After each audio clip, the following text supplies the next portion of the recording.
Hi, and thank you for joining me here on Worlds Beyond.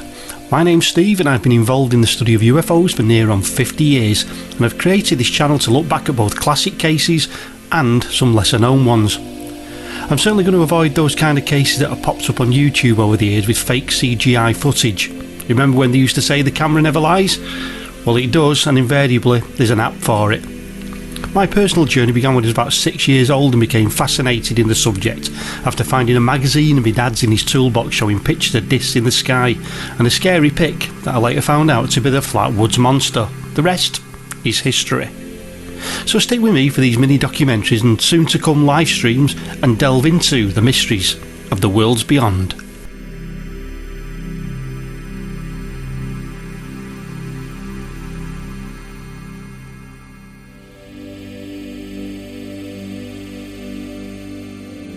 April the 24th, 1964. I had recently turned 2 years old. Doctor Who was halfway through the Keys of Mariners story. The Beatles were number 1 in the States with Can't Buy Me Love. They were also at number 2 and 3 with Twist and Shout and Do You Want to Know a Secret? Also, strange things were afoot in Socorro, New Mexico. Now, before I go into any form of detail, here's a brief outline of the case for anyone who isn't familiar with it. Late afternoon, early evening on April the 24th, 1964, Sergeant Lonnie Zamora was chasing a speeding car when he saw what looked to be an explosion on the edge of town. Thinking a small dynamite shack may have somehow exploded, he discontinued the pursuit of the speeding car and made his way to where he saw the explosion. Once arriving, he navigated his police car up a rough embankment along a narrow gravel road that ran alongside a dry gully. At first he thought he saw what looked to be an overturned car and radioed over to police headquarters that he was going to check out the vehicle. At this point he saw what looked like 2 children or 2 small adults near the object. Moving further along the road he stopped his car and heard loud thumps or slams. Getting out of his car he walked towards the gully and got a proper view of what he initially thought was an overturned car. He could now see that it was in fact an elongated egg-shaped object that was resting on girder-like legs. Just then he heard a loud roar and saw blue flames shoot out from underneath the object, and the object began to rise off the ground. Thinking the object was about to explode, he hit the ground and then got up to jump down to the gravel road. He looked at the object and heard a whirring noise as the object was rising and noticed that the legs he had previously seen were no longer noticeable on the object. Once the object had risen about 20 feet, the whirring stopped, the blue flame had disappeared, and he watched the now silent object move parallel to the terrain and then pick up speed as it went into the distance and disappeared from view. This brief overview was just the beginning of a 56-year-old mystery. As the show progresses, we will be looking at a number of things, such as what happened next, what agencies or groups were involved, the Insignia mystery, theories and explanations. And we're also going to take a look at a very similar case. Remember, what I'm presenting to you is to wet the whistle, so to speak, pique an interest, so that you'll look into things a little bit more yourself.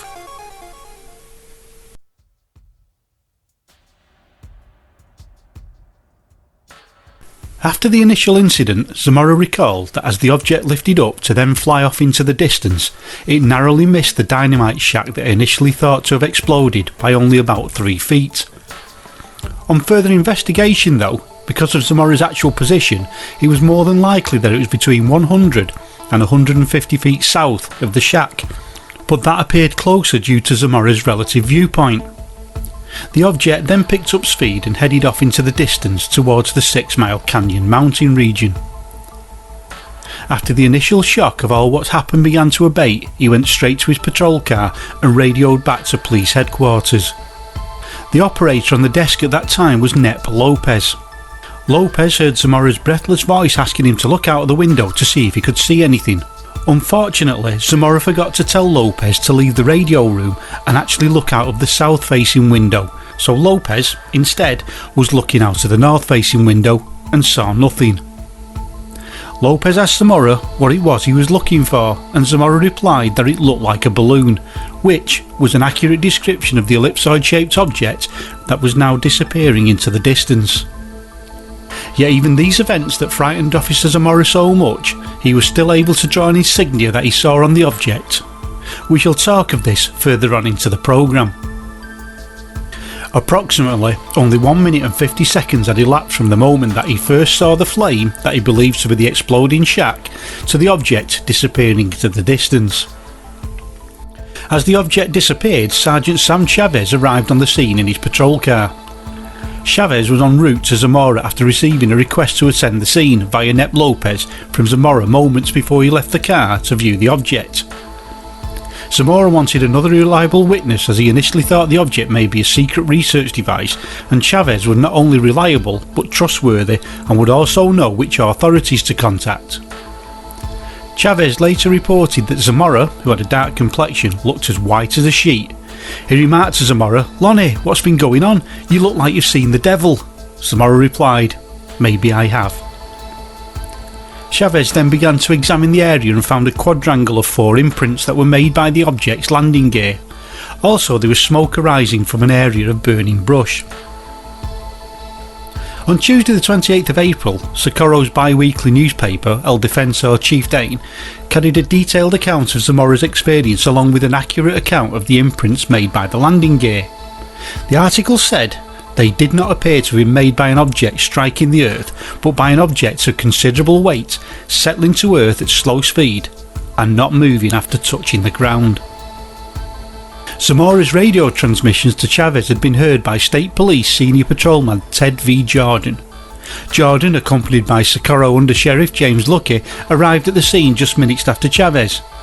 A cattle inspector named White also turned up after hearing Zamora's transmissions on his two-way radio. We have Jordan to thank for the photographs taken at the scene within a short time of the sighting. It was around this time that other agencies, the press and civilian groups began to get involved. Also, things get a little bit conflicted with different stories, so here I've tried to put together some form of timeline that makes sense, and apologise if it's different to how you've perceived this. Shortly after 6 PM, FBI agent J. Arthur Burns arrived at the site to find out what had happened. In the book Socorro Saucer, Ray Stanford mentioned that Burns was from Albuquerque but had been in the state police station at Socorro and had overheard Zamora's request for Chavez to go to the scene because, and quoting the FBI report, some unknown object had landed there. Burns also helped preserve the evidence by getting the officers to place large rocks around the indentations in the soil.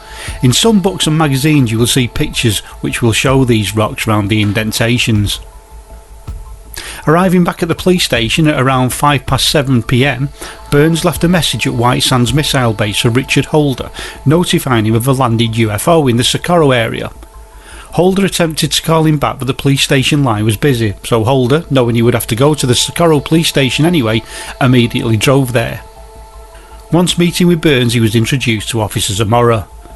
It was during their interview with Zamora that they suggested he shouldn't mention seeing the 2 small figures, and, as I mentioned earlier, not to mention the insignia that he saw on the side of the object. The interview lasted about a half hour, then all parties involved headed back to the landing site. Burns drove in the same car as Captain Holder, and on the way picked up Sergeant Castle, NCOIC, that's non-commissioned officer in charge, who was from the military police, who was there to help in observations and measurements at the site. By the time they arrived at the site, Zamora was already there, accompanied by Socorro officers Bill Pyland and Melvin Ratzlav, who also aided in the investigations. Apart from the landing gear imprints, another 2 sets of imprints were found. The first set was 4 small round indentations, which was more likely from some type of ladder that possibly came from the object, and the other set, though less well defined, were described as being made by a person or persons with relatively small feet wearing shoes. When Burns, Holder and Zamora left the landing site later that night and returned to Chavez's office, they were immediately notified by Nep Lopez that 3 reports from 3 independent witnesses described a blue cone of light in the vicinity of the landing site a short time following Zamora's radio report of the incident. Holder filed this in his initial report and was there at Chavez's office completing the report until after 1 AM. For many years, UFO researchers had known of the FBI's involvement in UFOs, but in Captain Holder's official report of the Socorro incident, he added a footnote which stated, "Note, by request of Agent J. Arthur Burns Jr., please do not refer to the Federal Bureau of Investigation as participating in any fashion. Use of local law enforcement authorities is acceptable.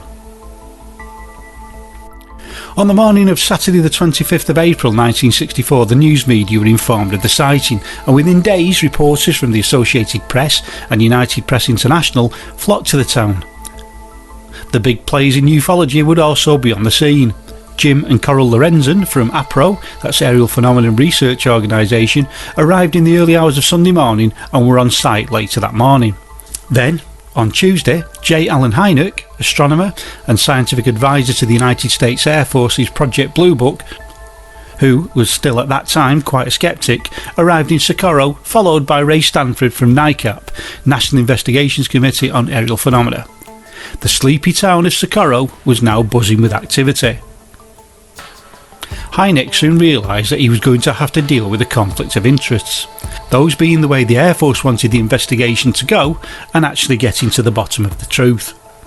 It seemed like the reputation of Blue Book and its handling of UFOs certainly preceded Hynek. Hynek stated that both Zamora and Chavez, quote, were very anti-Air Force, so much so Zamora at first wouldn't even speak to Hynek. Eventually though, Hynek was able to talk Zamora down, and it was after speaking to Zamora and seeing just how honest and personable a character he was that Hynek truly began to suspect that the military, the Pentagon and more than likely the whole US government were not at all interested in the truth behind the UFO phenomena. It was indeed a public relations exercise that didn't really want to bother engaging with the public, let alone share any real information with it. Hynek stated in his notes that the Air Force doesn't know what science is. The Air Force attempted to pass off Zamora's sighting as an experimental craft, even though there was no craft belonging to the military, private contractors on any manoeuvres on the day in question, and certainly nothing that fit the description. In fact, during Zamora's initial interview with FBI man Richard Holder, Zamora did state that he believed he had seen a secret experimental craft. Holder quickly dismissed this so much that he even said to the press that the military had no object that would compare to the object described by Officer Zamora. It was because of all he witnessed of the Air Force's handling of the landing in Socorro that Hynek would state, "I think this case may be the Rosetta Stone of UFO cases. There's never been a strong case with so unimpeachable a witness." And again, in the words of Hynek, the Air Force were in a bit of a spot over the apparent UFO landing at Socorro. From what I've presented so far, you can see there was much to this case, and it was in many ways groundbreaking. Let's quickly look at the controversy, or controversies, regarding the insignia that Zamora saw and what was presented to the public. I say quickly because the questions surrounding this could take up a whole show. Earlier in the show I mentioned that Zamora had made a sketch of an insignia he had seen on the side of the object as it was rising into the air. It's been said that the insignia that Zamora released was a decoy that came about after an agreement with Captain Holder. Holder reasoned that if anyone was to come forward as another witness, then if they produced a drawing of the real insignia, it would enable the investigation to tell if the new witness was indeed telling the truth.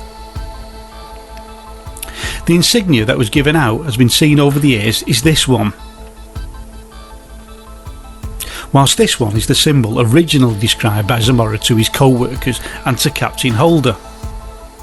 Different descriptions by different people over the years have been given, but the second symbol is the one that Zamora originally described to people.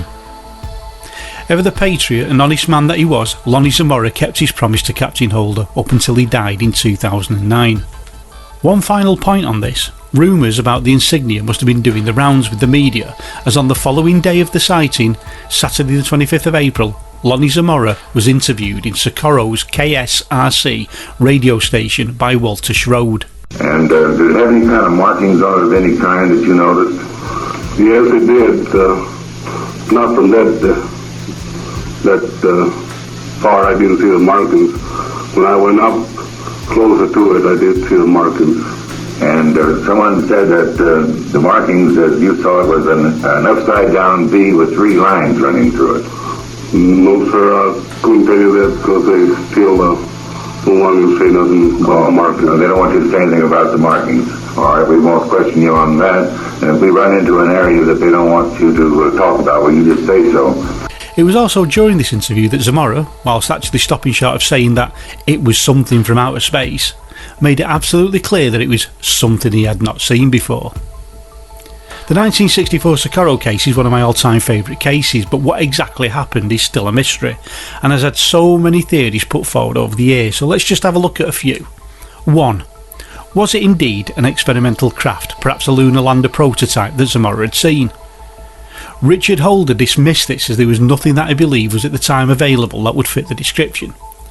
You could argue the case of the blue flame being some form of rocket engine, and maybe the loud noise from the ignition may have deafened Zamora, so that he may have thought the craft was silent in its flight, when in fact he may have been temporarily deafened. Head of Blue Book, Captain Hector Quintanilla Jr., contacted known contractors who are working on lander technology for NASA, such as Bell Aerosystems, Douglas Missile and Space Systems, Goodyear Aerospace Corporation and Hughes Aircraft, who all answered in the negative to be testing anything in that area. Without anyone being able to say they had something in the area at that time, pretty much puts away the experimental lander theory. 2. A balloon. Some researchers said that Zamora had seen a balloon, weather or otherwise.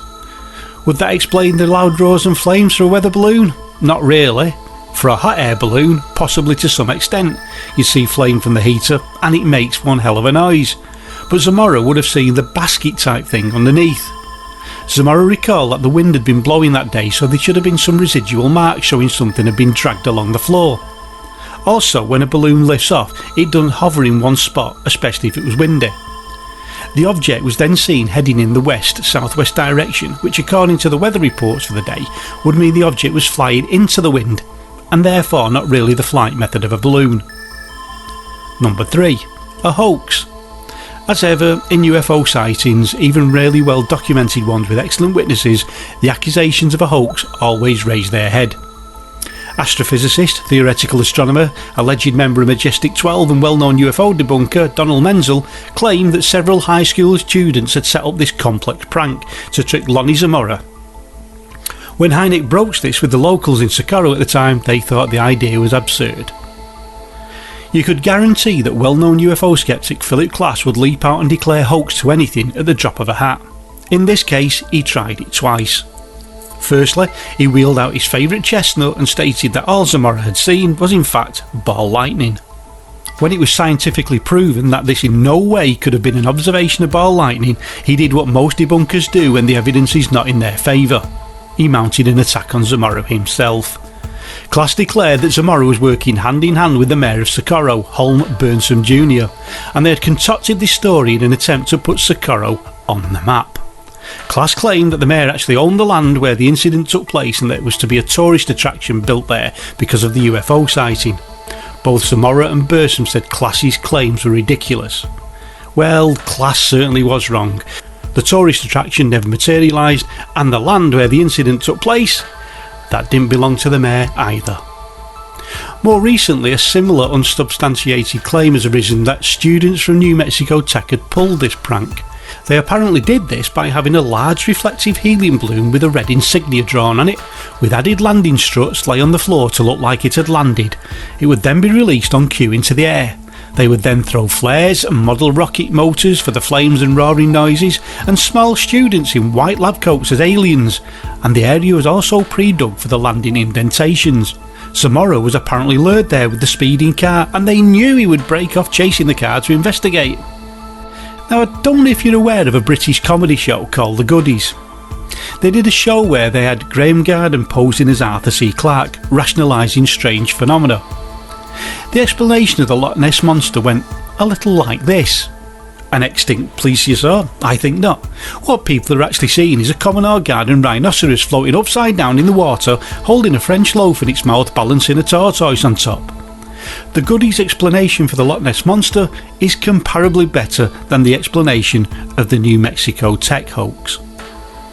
4. After all that's preceded, we have to think that something strange did indeed happen. As to what is still a mystery. A TV station reported at 5:30 PM on the same day as the sighting from Lonnie Zamora that a resident from Albuquerque rang in to say that an oval-shaped object was flying low and slow towards Socorro.